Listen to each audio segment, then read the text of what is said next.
Bonsoir à toutes et à tous et bienvenue dans ce journal. La gendarmerie nationale accueille 70 nouveaux officiers et 1422 sous-officiers, dont 91 femmes. Ils ont prêté serment ce mardi devant le ministre de la Défense et la marraine de la promotion, Anne-Désirée Oloto. Le secteur des VTC est en plein boom en Côte d'Ivoire, ce qui pousse le gouvernement à renforcer la régulation. Objectif, garantir la sécurité des utilisateurs face à l'afflux de nouveaux acteurs, vous le verrez. Et puis le drame en Éthiopie, 229 personnes sont décédées dans un glissement de terrain hier après de fortes pluies. Ce mardi, la gendarmerie nationale s'est agrandie avec 70 nouveaux officiers et 1422 sous-officiers, dont 91 femmes. Tous ont prêté serment devant le ministre de la Défense et sa collègue de la fonction publique, Anne-Désirée Oloto, marraine de la promotion sortante. Le reportage de Timé Danger et de Zécré Joseph. Classe d'armes de l'école de gendarmerie d'Abidjan-Cocody. Sur les rangs, 70 officiers de la 48e promotion et 1422 sous-officiers de la 62e promotion. En première ligne, pour le cérémonial de prestation de serment, le ministre d'État en charge de la Défense. À ses côtés, la marraine des sortants écoles, qui s'engage à honorer l'arme et le drapeau en tout temps, en tout lieu et en toutes circonstances, comme le leur enjoint à l'accoutumée, le commandant supérieur du corps. Par ce serment, ceux qui viennent enrichir les services et unités opérationnelles de la gendarmerie nationale s'obligent à être de dignes serviteurs de la maréchaussée. Ils sont interpellés dans ce sens. La prestation de serment de ce jour constitue un sacerdoce que vous devez respecter toute votre vie. Je vous félicite d'avoir ainsi promis servir la mère patrie avec loyauté, honneur et fidélité pour la protéger de tout danger. La devise de la gendarmerie doit être partout votre boussole. Vous êtes désormais détenteur d'un legs précieux, celui d'une institution prestigieuse qui a brillé et continue de briller par sa droiture, son exemplarité, son caractère républicain et son efficacité. Cela vous oblige à être des officiers valeureux et meneurs d'hommes et de femmes de qualité. Au nombre des sortants écoles, 14 officiers de gendarmerie de pays amis et frères, dont 8 Gabonais, 4 Congolais et 2 Djiboutiens, tous issus du 14e cours d'application des officiers. Issus pour la plupart des corps de troupes des armées ou du rang des anciens sous-officiers de gendarmerie, ces stagiaires ont pendant une année scolaire appris le dur et passionnant métier d'officier de gendarmerie, se familiarisant ainsi aux réalités de la maréchaussée, à travers des enseignements spécifiques, notamment la police administrative, la police judiciaire, la police militaire, le commandement et l'administration des unités, le maintien et le rétablissement de l'ordre, sans oublier la défense opérationnelle du territoire. Acte 2. Étape de démonstration dynamique des aptitudes acquises pendant la formation.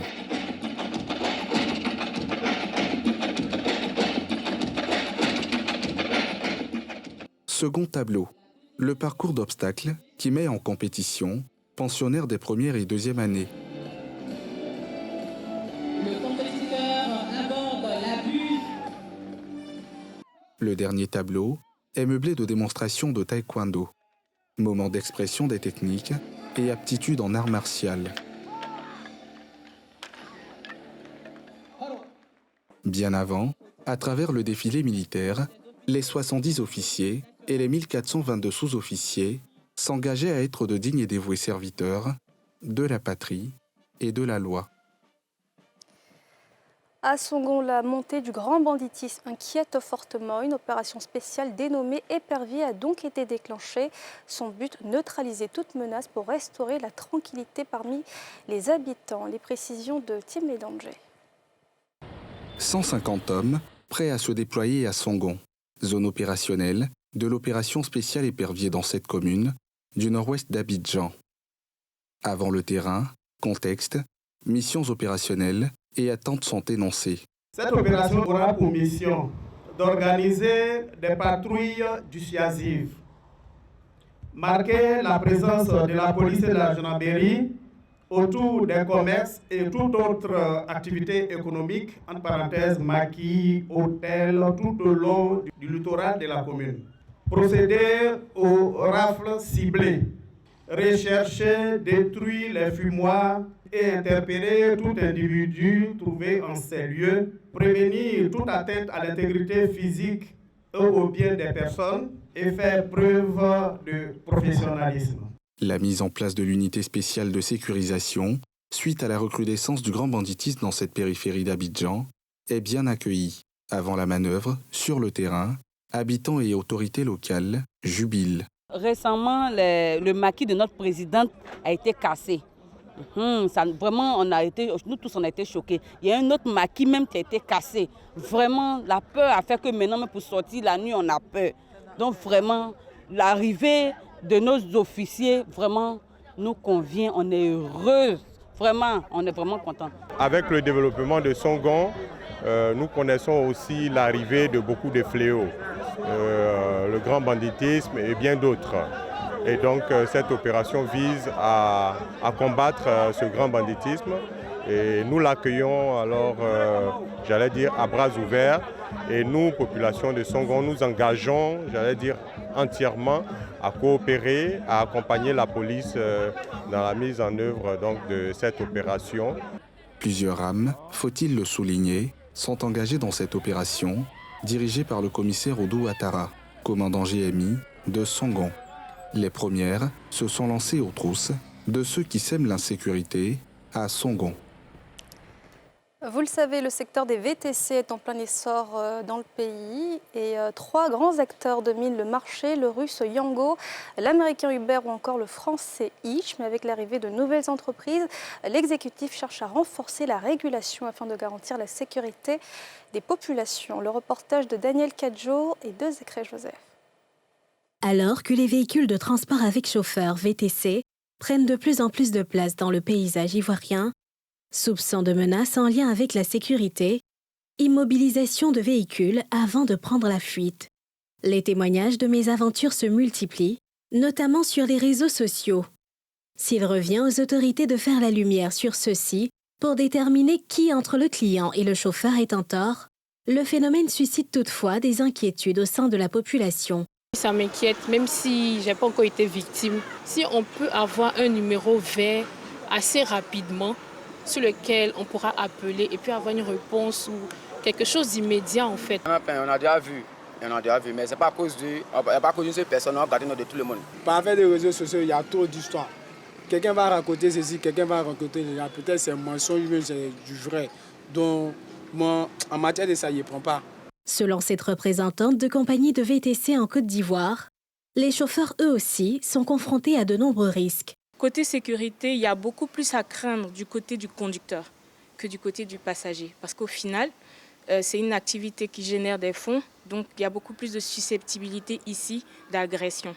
Mais il faut savoir qu'il y a beaucoup de cas qui sont criés sur la place publique qui ne sont pas des vrais cas, comme on pourrait dire des fakes en fait. Cela a notamment été le cas de ce chauffeur qui a été accusé à tort par une usagère en décembre dernier, avant que cette dernière ne se rétracte publiquement. À l'heure actuelle, il existe des mesures pour protéger les deux parties. Il y a des fonctionnalités dans l'application, aussi bien côté conducteur que côté passager, pour permettre à chacun en fait, de pouvoir sonner, on dira, l'alarme lorsqu'il y a un problème. Il y a la possibilité pour le passager, par exemple, de partager son itinéraire avec une connaissance pour que la course soit tracée. Le syndicat des chauffeurs de VTC de Côte d'Ivoire plaide toutefois pour que tous les chauffeurs de ce genre de véhicules détiennent un matricule à la Caisse nationale de prévoyance sociale, CNPS, en plus d'être inscrits au registre des métiers. C'est vrai qu'il y a une sécurité, mais quelque part aussi il y a des failles. Si ces chauffeurs ne sont pas affiliés à la Chambre, il va y avoir forcément des brebis galeuses qui viennent s'ingérer dans ce secteur pour essayer de nuire notre activité. Parce que quiconque quitte là-bas, il prend un permis, il saute sur une voiture. Aujourd'hui, il est chauffeur de VTC, il est chauffeur de taxi à Abidjan. Un décret ivoirien prévoit justement de telles dispositions.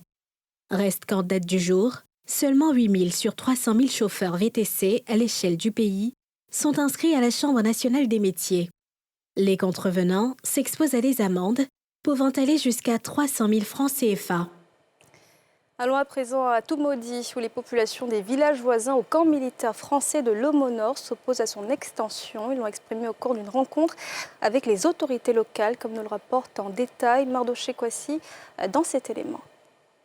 Salle de mariage de la mairie de Toumaudi, dans la région du Bélier, au centre du pays. Les populations des 8 villages impactés par les activités du champ de tir du camp militaire français, l'Homo-Nord, s'opposent fermement au projet de réouverture et d'extension du site de 2500 à 7800 hectares. Lors d'une rencontre avec les élus et cadres de la région, les habitants de l'Homo-Nord et des villages voisins ont dénoncé le non-respect des engagements pris par l'armée française et les dommages causés par les activités militaires. On leur a donné une partie, une parcelle. Je crois qu'ils vont s'en servir de ça. Maintenant, s'il y a des armes de longue portée ou quoi, je crois qu'ils doivent chercher un autre site, mais pas ici.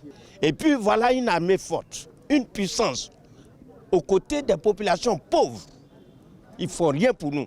Mais alors, quelle est cette cohabitation? Les terres cultivables qui sont spoliées, les tirs qui vont au-delà de la limite originelle, qui parfois fait des victimes. Et cette présence empêche nos populations de vaquer librement à leurs occupations. En plus, les tirs ont des impacts sur nos maisons, nos habitations. Message entendu par les autorités locales qui ont appelé les populations au calme tout en promettant de remonter l'information au sommet de l'État. Ils nous ont appelés, nous les avons écoutés. Nous pensons qu'il n'y a pas de problème sans solution. Nous allons approcher dès ce jour la préfecture, monsieur le préfet, qui est le représentant du président de la République ici à Toumaudi. Et au-delà, il nous montrera les voies à suivre pour pouvoir trouver une solution définitive à ce problème. Le camp militaire français, l'Homo-Nord, rappelons-le, est situé dans la région du Bélier. Il a été construit en 1975 et servait de camp d'entraînement pour les soldats français basés sur le sol ivoirien. Et à Débrimou, près de Dabou, une famille ne sait plus à quel saint se vouer. Elle se bat depuis 2012 contre une société immobilière pour contester la cession de son terrain destiné à un projet de logements sociaux. Récemment condamnée à 12 mois de prison et 500 millions d'amende, la chefferie et la famille dénoncent ce verdict et expriment leur indignation. Le reportage de Mardoché Kwasi, Cheikh Bleu et Zécré Joseph. Débrimou, localité de la commune de Dabou, située à environ 5 km du centre-ville. La famille Adoucès, originaire de ce village, possède des terres à la périphérie de la ville. Des terres pour lesquelles elle a été sollicitée en 2012 par la préfecture et la mairie de Dabou pour une opération immobilière dans le cadre du projet de logements sociaux initié par le gouvernement. La famille a accédé à la demande avec 4 hectares de terre à condition que les droits soient purgés par la société immobilière chargée du projet. On a demandé des garanties. On a dit au maire que si on donne notre espace là, il faut qu'on fasse une convention, on s'entende sur le prix au mètre carré, on s'entende sur tous ces aspects-là. Le maire nous a assuré que tout ça là sera réglé, qu'il ne faudrait pas qu'on s'inquiète. Selon le porte-parole de la famille, la société immobilière a de façon unilatérale entamé les travaux de décapage de la parcelle, détruisant par la même occasion le champ d'EVA et les autres cultures présents sur le périmètre. On est venu s'opposer, il y avait les militaires. Bon, nous sommes une famille, qu'est-ce qu'on peut faire devant les militaires? Ils ont continué. Nous, on est parti interpeller le préfet pour dire que ce n'est pas normal. Donc le préfet qui a fait arrêter les travaux. Et je suis allé au ministère de l'Agriculture pour qu'on vienne évaluer la destruction des plants. Les dommages causés ont été évalués à 14 millions de francs CFA, une somme que SCI Les Lauriers était censé payer en plus du coût de la parcelle, sur lequel aucune entente n'était intervenue. Mais sans dédommager les propriétaires et régler la question de la purge des droits, la structure immobilière est revenue à la charge pour démarrer les travaux. Après que quelques maisons soient sorties de terre, le projet s'est vu stoppé par les membres de la famille. C'est cet arrêt forcé des travaux qui a suscité une plainte des responsables de la société immobilière. Une plainte qui a abouti à un procès et à la condamnation de la famille. La chefferie du village de Débrimou, qui a autorisé la famille à donner ses terres pour ce projet, en lui produisant une attestation villageoise, se dit surprise de la tournure des événements. A dit, la famille va en prison pour une terre qui lui appartient. Alors nous sommes indignés. Nous sommes indignés. Nous ne comprenons rien de tout ce qui se passe. S'ils n'ont pas été capables, depuis 10 ans, pour construire des maisons, 10 ans, pour indemniser les propriétaires terriens en bonne et due forme, ils ne passeront pas par le tribunal pour obtenir 500 millions.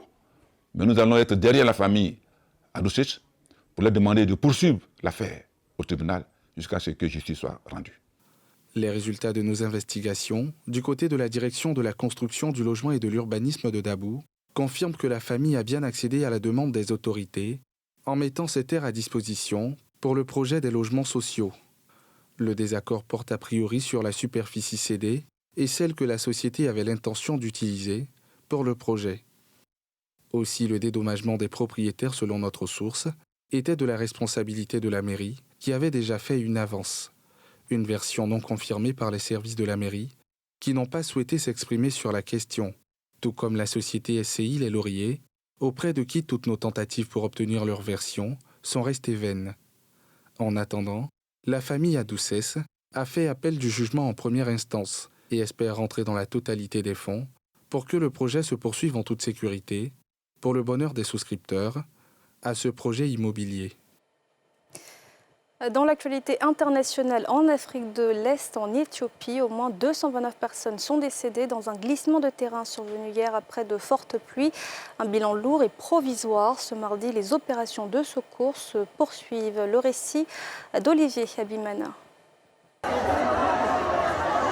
Le glissement de terrain s'est produit lundi vers 10h heure locale, soit à 7h en Côte d'Ivoire. La journée de dimanche avait été marquée par de fortes pluies qui ont duré longtemps. Celles-ci sont la cause principale de cette catastrophe dévastatrice, selon des responsables éthiopiens. Le lieu du sinistre est situé dans la zone administrative de Gofa, à 450 km et à 10 heures de route de la capitale, Addis Abeba. Ce mardi, les familles étaient toujours à la recherche des leurs. Au total, le nombre de victimes se monte pour l'instant à 229 morts.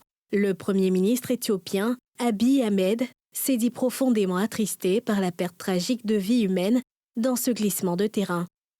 Dans la zone de Gofa, un glissement de terrain a soudainement emporté les vies de plusieurs citoyens. Je suis profondément attristé par cette perte tragique. À l'heure actuelle, la Force fédérale de prévention des catastrophes a été déployée sur place et travaille à réduire l'impact du désastre. En mai 2016, 41 personnes avaient été tuées dans un glissement de terrain survenu dans le même état régional d'Éthiopie du Sud. La coulée de boue la plus meurtrière en Afrique s'est produite en août 2017 en Sierra Leone. Elle avait tué plus de 1100 personnes à Freetown. Et voilà, c'est la fin de ce journal. Merci de l'avoir suivi. Excellente suite de programme sur la nouvelle chaîne ivoirienne.